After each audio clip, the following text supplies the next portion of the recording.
Hello అండి. నమస్తే అండి. మన రాష్ట్ర ముఖ్యమంత్రి గారు జగన్మోహన్ రెడ్డి గారు ఎలా ఆయన దిగజారిపోయి మాట్లాడుతున్నారు. ఒక విషయం నేను వినిపిస్తాను, ఆయన నిన్న స్పీచ్, అదొకసారి వినండి. దాని మీద మీ విశ్లేషణ మాకు ఎలా ఇస్తారో చెప్పండి. నేను బచ్చా అయితే 5 ఏళ్ల తర్వాత కూడా నాతో పోటీకి నువ్వు ఒక్కరివే రావడానికి నీకు ధైర్యం చాలడం లేదు. 6 డజన్ మందిని వెనకేసుకొని వస్తా ఉన్న నిన్నేమనాలి అని అడుగుతా ఉన్నాను. ఎంత దిగజారిపోయి మాట్లాడుతున్నారో చూడండి ఆయన భాష. జగన్మోహన్ రెడ్డి దిగజారుడు మాటలు కొత్త కాదండి. ఆయన ముఖ్యమంత్రి అనేది కూడా మర్చిపోతూ ఉన్నాడు. ఈ రోజు అడుగుతూ ఉన్నావు కదా జగన్మోహన్ రెడ్డి, నువ్వు దొంగవి, నువ్వు గజ దొంగవి, నీతో ఎవరు వస్తారు, ఎవరో రారు. అదే ఒక మంచి పని చేసేటప్పుడు, మంచి కార్యం చేసేటప్పుడు అతనితో అందరూ వస్తారు. ఈరోజు చంద్రబాబు నాయుడు గారు ఒక మంచి కార్యం చేయడానికి రాష్ట్రం నీలాంటి రాక్షసుల చేతిలో, దొంగల చేతిలో పడి దోపిడీకి గురయ్యింది. ఆ రాష్ట్రాన్ని బాగు చేయడానికి చంద్రబాబు నాయుడు గారు వస్తూ ఉన్నారు. చంద్రబాబు నాయుడు గారితో పాటు పవన్ కళ్యాణ్ గారు, నరేంద్ర మోడీ గారు రాష్ట్ర ప్రయోజనాల కోసం, అదేవిధంగా దేశ ప్రయోజనాల కోసం చంద్రబాబు నాయుడు గారితో కలిసి రాష్ట్ర ప్రయోజనాల కోసం వస్తూ ఉన్నారు. అంతేగాని నీలాగా దోపిడీ చేయడానికి కాదు జగన్మోహన్ రెడ్డి. నువ్వు దోపిడీదారుడివి, నీతో ఎవరు వస్తారు? ఈరోజు చంద్రబాబు నాయుడు గారు కాబట్టి నిన్ను బచ్చా అన్నాడు. అదే నీ గురించి తెలిసిన వాళ్ళు నిన్నేమంటారో తెలుసా?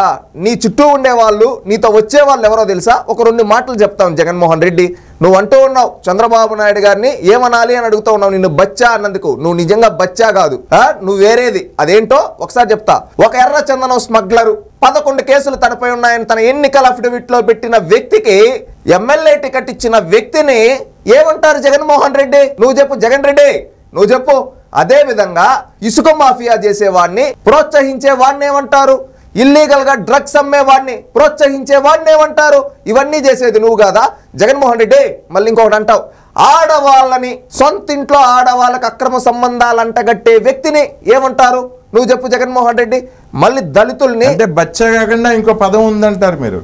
బచ్చా అనేది చంద్రబాబు నాయుడు గారు సంస్కారం గల వ్యక్తి కాబట్టి బచ్చా అన్నాడు. లేదంటే లూ అనే పదం పక్కనే ఉంటా. ఇంకొకటి, అది నా భాష, నేను కూడా చెప్పలేను అలాంటి పదాలు నా నోటితో. సంస్కారంగా పెరిగాం కాబట్టి జగన్మోహన్ రెడ్డి గారి లాగా వాళ్ళ పార్టీ వాళ్ళ దిగజారిపోలేదు కాబట్టి నేను పులివెందల్లో పూలంగల కాడికెళ్ళి రే ఇంట్లో ఆడవాళ్ళని తిట్టేవాడిని, ఇంట్లో ఆడవాళ్ళ గురించి రాజకీయం చేసేవాడిని ఏమంటారా అంటే పులివెందుల పూలంగల్ల కాడ వాడతారు ఒక పదం. ఆ పదం జగన్మోహన్ రెడ్డి గారికి వర్తిస్తుంది. జగన్మోహన్ రెడ్డి గారికి విజ్ఞత వదిలేస్తున్నాం.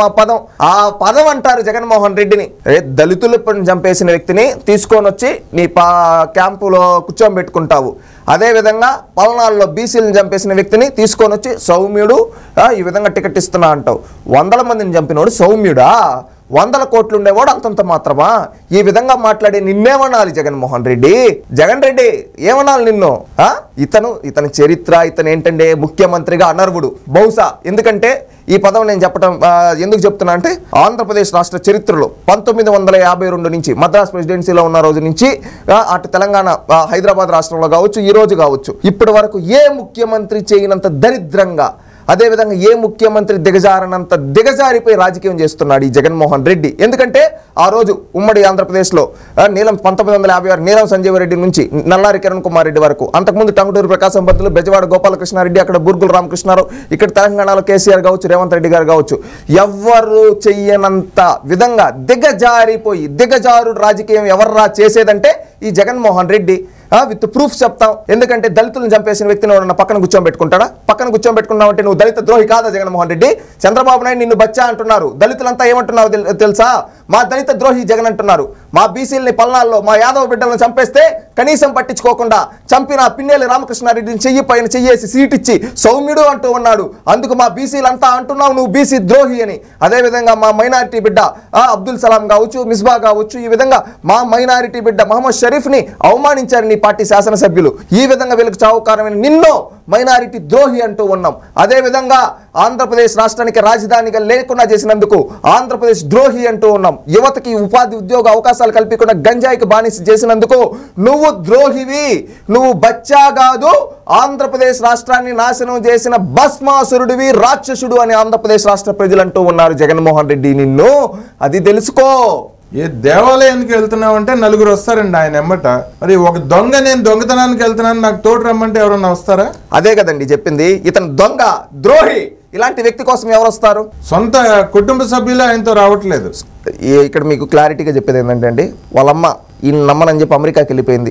వీళ్ళ చెల్లెలు గతంలో ఈయన గెలుపులో ప్రధాన కీలక పాత్ర పోషించింది షర్మిల గారు. అది ఎవరన్నా పార్టీలకు అతీతంగా చెప్పాల్సిన విషయం ఏంటంటే, షర్మిల గారి వల్ల జగన్మోహన్ రెడ్డి ముఖ్యమంత్రి అయినాడు. ఏ విధంగా అంటే, గతంలో మీరు చూసుకుంటే షర్మిల గారు ఈయన జైల్లో ఉండేటప్పుడు అవినీతి చేసి జైలుకి వెళ్ళినప్పుడు పాదయాత్ర చేసింది. ఆ తర్వాత ఈయన పార్టీలో ఉన్నప్పుడు ప్రతిపక్షంలో ఉన్నప్పుడు చంద్రబాబు నాయుడు గారిని, లోకేష్ గారిని షర్మిల గారు ఎంత దిగజారి మాట్లాడారో ఆ విజ్ఞతకు వదిలేస్తూ ఉన్నాం. ఆ విధంగా వీళ్ళ తల్లి గారు నా బిడ్డ కొట్టేయండి, నా బిడ్డ కొట్టేయండి, నా బిడ్డ కొట్టేయండి, మా ఆయన చనిపోయాడు, మా మరిది చనిపోయాడు అని అడిగింది.